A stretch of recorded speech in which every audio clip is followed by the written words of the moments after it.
যেহেতু এই সরকার জনগণের একটা অবাধ সুষ্ঠু নির্বাচনের মাধ্যমে নির্বাচিত, তাই জনস্বার্থের বিষয়গুলোকে গুরুত্ব দিচ্ছেন এবং সেগুলো হচ্ছে।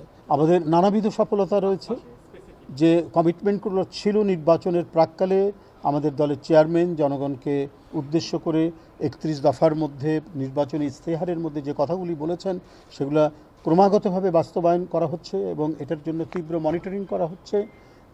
আমরা যারা মানে মিনিস্ট্রি সরকার ঠিকমতো করছে কি না সেটা দেখার জন্য আমরা যারা অ্যাডভাইজার আছি আমাদেরকেও তিনি বলেছেন যে আমরা প্রায় সময় বসি এবং সেটা নিরীক্ষণ করি।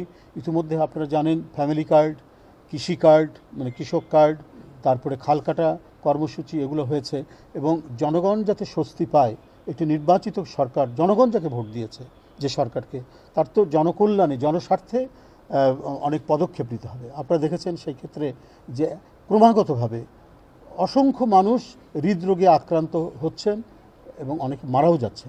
তো এই হৃদরোগে আক্রান্ত হওয়া মানুষের জন্য প্রথমে যে ইন্টারভেনশন যেটা দিতে হয়, মানে টোটাল সার্জারি করার আগে ইন্টারভেনশনে রিং লাগে, সেই রিংয়ের উপর যে ভ্যাট, সে ভ্যাট প্রত্যাহার করা হচ্ছে।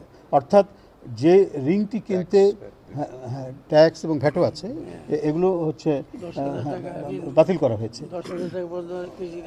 না আমি বলছি একটা একটা করে দাঁড়ান, ইয়ে করেন না।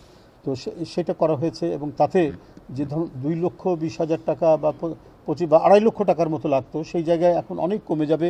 1,20,000, 1,90,000-এর মধ্যে আপনি ওটা পাবেন।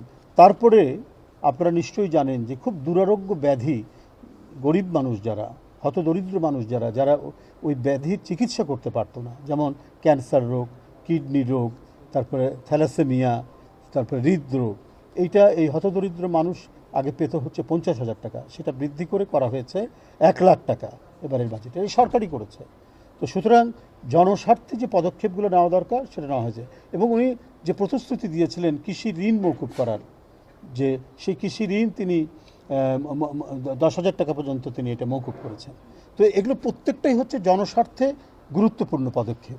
যেহেতু এই সরকার জনগণের একটা অবাধ সুষ্ঠু নির্বাচনের মাধ্যমে নির্বাচিত, তাই জনস্বার্থের বিষয়গুলোকে গুরুত্ব দিচ্ছেন এবং সেগুলো হচ্ছে। আর আপনি যেটা জুলাই বললেন, নিশ্চয়ই জুলাই একটি বিপ্লব এদেশে অনুষ্ঠিত হয়েছে।